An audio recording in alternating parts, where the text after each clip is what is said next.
શહેરના ભટાર વિસ્તારમાં આવેલા મંગલ પાર્ક સોસાયટીમાં રહેતા રહીશોની વ્યથા ચેનલ આઈ વિટનેસના કેમેરે કંડારવામાં આવી હતી। આટલા મોટા હાઈરાઇઝ બંગલો ખાતે રહેતા રહીશો દબાણથી કઈ રીતે ત્રાહિમામ પુકારી ઉઠ્યા છે, આવું જોઈએ વિશેષ અહેવાલ। તો હાલમાં સુરત મહાનગરપાલિકાની એક કામગીરી ખૂબ વખણાઈ રહી છે અને એ છે ચૌટા પુલના દબાણો હટાવવાની કામગીરી, જે ઘણા વર્ષોથી ચાલતું આવ્યું અને અત્યારે જઈને કઈ અંશે સફળતા મળી હોય એવું લાગે છે, પરંતુ ત્યાર પછી વરાછા ઝોન અને હવે અઠવા ઝોનમાં ખૂબ તકલીફો સામે દેખાઈ રહી છે। ચેનલ આઈ વિટનેસની ટીમને આજે એક કોલ મળ્યો અને એ કોલને જ અનુસરતા અમે અહીંયા આવી પહોંચ્યા છે।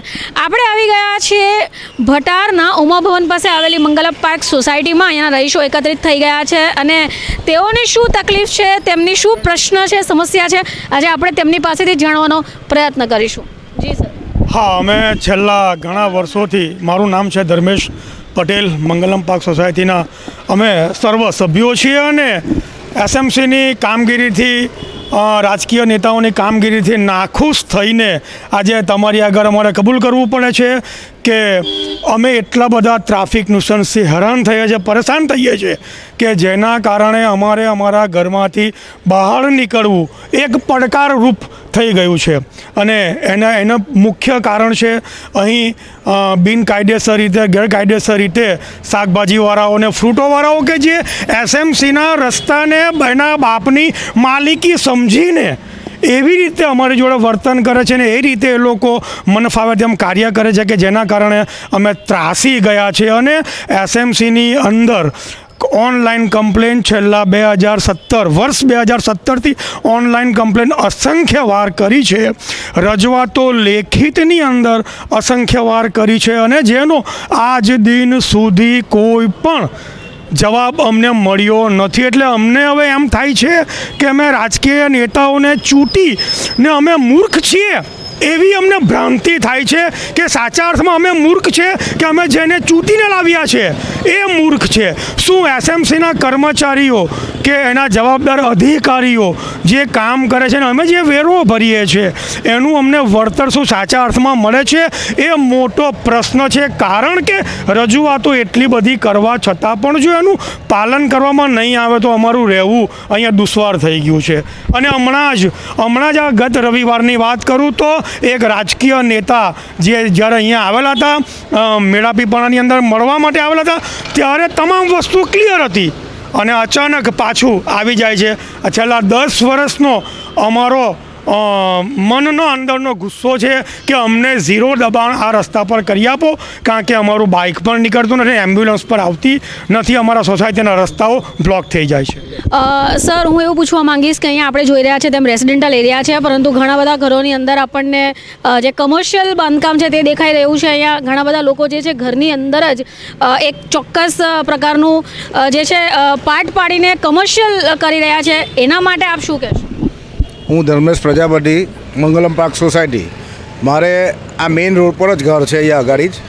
આ છેલ્લા 2017થી હું રજૂઆતો, જ્યારથી એસએમસીની ઓનલાઈન સાઇટ ચાલુ થઈ છે ત્યારથી હું સતત રજૂઆત કરતો આવ્યો છું અને આ જે તે ઘરમાં આ લોકો શાકભાજીવાળાને ભાડે આપે છે એ ગેરકાયદેસર રીતે સોસાયટીની પરમિશન વગર કાં એસએમસીની પરમિશન વગર એ લોકોએ ભાડે આપેલું છે। આ લોકોને તગડું ભાડું મળવાથી એ લોકોને કંઈ તકલીફ નથી, પણ તકલીફ જે અમે અહીંયા રહીએ છીએ એ લોકોને છે। અમારી ગાડીઓ અમારી ઘરની બહાર કાઢવી હોય તો નીકળતી નથી। 108 જો કદાચ આવી જાય તો 108 પણ અહીંયાથી જઈ શકે તેમ નથી। એકવાર કોઈ વાર અમારે રોજે રોજ કોઈને કોઈની સાથે ઝઘડા કરવા પડે છે અને કોઈને કંઈ કહેવા જઈએ કે ભાઈ અહીંયા ગાડી નહીં મૂકતો તો કે તમારા બાપનો રોડ છે, આવી રીતે અમને એ એટલે અમારે રોજે રોજ આ જ કામ કરવાના છે। કેટલીક વાર રજૂઆત કરી, સાહેબ ટાગરી એવું ઓનલાઈન જઈને કમ્પ્લેન કરું તો એ તરત જ અમને એમ કહે કે તમારી કમ્પ્લેન ફાઇલ થઈ ગઈ છે, અમે આવીને જરૂરી પગલાં લેશું। આવશે એ લોકોની સામે જ આ લોકો શાકભાજીવાળા જે છે એ લોકોનો બધો સામાન એ લોકોની સામે એ લોકો ઉઠાવીને ગલીઓમાં અંદર સંતાડી દે છે ને થોડો ઘણો એ લોકો લઈ જતા હોય છે અને એ જે સામાન લઈ જતા હોય છે એ પાછો વિથિન 10 મિનિટ્સ એ લોકોના હાથમાં પાછો ટાગરી મળી જાય છે અને પાછું જેમ હતું તેમ જ પાછું ચાલુ થઈ જાય છે। આમાં અમારા છોકરાઓ, નાના મોટા જે છોકરાઓ છે અહીંયાથી અવર જવર એ લોકોની છેડતીઓ ને એ બધું પ્રકરણો થાય છે। એટલે અમારી એક રિક્વેસ્ટ છે કે હવે અને કાયમીપણે એનો નિકાલ લાવો અને અમને અહીંયા શાંતિપણે અમે અહીંયા બધા રહીએ એવો હું પ્રશાસનને તમારા મારફતે સરકારી અસરકારી બધી કચેરીઓમાં નિકાલ કરવા માટે વિનંતી કરું છું. તો જ્યારે પણ આપણે રેસિડેન્ટલ એરિયા શોધીએ છીએ, આપણે આપણું સપનાનું ઘર શોધીએ છીએ, એક વ્યક્તિ એ 4 દિવાલ માટે પોતાની લગભગ દરેક મૂડી ખર્ચી કાઢે છે, સપનાઓ છોડી દે છે, કારણ કે એક શાંતિ ભરેલું ઘર મળે જ્યાં આપણે આપણા પરિવાર સાથે રહી શકીએ. હવે જ્યારે પણ આવા રેસિડેન્ટલ એરિયા બંધાય અને ત્યાં જો કમર્શિયલ વસ્તુઓ શરૂ થઈ જાય તો એમાં આપણે પણ ખરેખર શોભમાં મૂકી દઈએ. આપણી સાથે અહીંયા મહિલાઓ પણ ઉપસ્થિત છે. શું કહેવું છે, કારણ કે આખો દિવસ તો ઘરે મહિલાઓ રહેશે, એમને કયા પ્રકારની તકલીફ થાય છે આપણે જાણવાનો પ્રયત્ન કરીએ. અમે અમારું ગેટ બી ખુલ્લું નથી રાખી શકતા. કોન્સ્ટન્ટલી કેવા પ્રકારના લોકો આવે ત્યાં તે અમને આઈડિયા જ નથી આવતી કે કેટલા લોકો ક્યાં આવે છે. તમે જુઓ જરાક ઘરની બહાર જુઓ, એમણે જે દુકાન આપી છે પછી એ થોડોક રસ્તો ઓક્યુપાય કરી લે, પછી ગાડીવાળા આવે તે મૂકે અને પછી જવાબ શું આપે, 5 મિનિટમાં અમે નીકળીએ છીએ. એટલે રસ્તો એટલો બ્લોક થાય છે અને બહુ જ નોઇઝ પોલ્યુશન છે અને સેફટી કોઈ નથી. સેફટી કોઈ જાતની નથી. હમણાં ચોરો ફરે જ છે, સેફટી કોઈ જાતની નથી, કારણ કે આપણે વ્યક્તિ ઓળખતા નથી કે સામે કોણ આવે છે કોણ નથી આવતું. તો તે તમારે જરાક નજર કરવા જેવું છે. તમે જરાક એક બતાવો છો એ બાજુ. હા, તો અમને કોર્પોરેટરને ખરેખર વિનંતી જ છે. કરી છે ને, મારા હસબન્ડે બધા આખી સોસાયટીવાળાએ વર્ષોથી કરી છે, પણ કોઈ નિકાલ આવતો નથી. તો કોર્પોરેટર સાહેબને વિનંતી છે કે જરાક આવો જુઓ, એક મુહિમ ચાલુ કરી છે તો એનો કોઈ નિકાલ આવે તો સારું પડે. પરંતુ અત્યારે તો મેયર જે છે, કમિશનર છે, પોતે રાઉન્ડ ક્લોક પર ઉતરે છે, રસ્તા ઉપર ઉતરે છે, દબાણો દૂર કરે છે, તો તમારે અહીંયા કેમ નથી આવતું? હવે એ તો વિચારવા જેવું છે કે અમારે ત્યાં કોઈ નથી આવતું, એટલે અમે વિનંતી જ કરીએ છીએ કે પ્લીઝ આવો ને જુઓ જરાક એકવાર. કોઈવાર સન્ડે ચાલુ દિવસે કોઈવાર એક્સપિરિયન્સ કરીને જાઓ કે તમારી ગાડી, તમે તમારી ગાડીમાં નહીં આવતા, નોર્મલ ગાડીમાં આવજો. તમારી ગાડીમાં આવશો તો રસ્તા ખાલી થઈ જશે. તમે નોર્મલ ગાડીમાં આવીને જુઓ કે તમારી ગાડી અત્યારથી ત્યાંથી અહીંયા સુધી પસાર કરવામાં કેટલી વાર લાગે છે, તો એમને ખ્યાલ આવે કે અમે રોજનું અમે ગો થ્રુ કરીએ છીએ ભાઈ. એમ શાકભાજીવાળાને અમે કહીએ કે ભાઈ આ તમે હટાવો, તો એમ કે તમે કેવી રીતે હટાવો તમે જોઈએ. અમારી પાસે એવા નેતાઓ છે જે અમને હટવા જ નહીં દેશે આટલેથી, કેમ કે તમારી જે થતું હોય તે કરી લો. ગઈકાલે લેખિતમાં અરજી આપી, કમિશનરને લેખિતમાં અરજી આપી છે, ટ્રાફિક વિભાગને લેખિતમાં અરજી આપીઓ છે, અને જે આ 4 ડિવિઝન છે, બીજો કયો ડિવિઝન આપણે આપી તે અઠવા ઝોનમાં પણ આપી છે. અને જેની આ પ્રત તમે જોઈ શકો છો.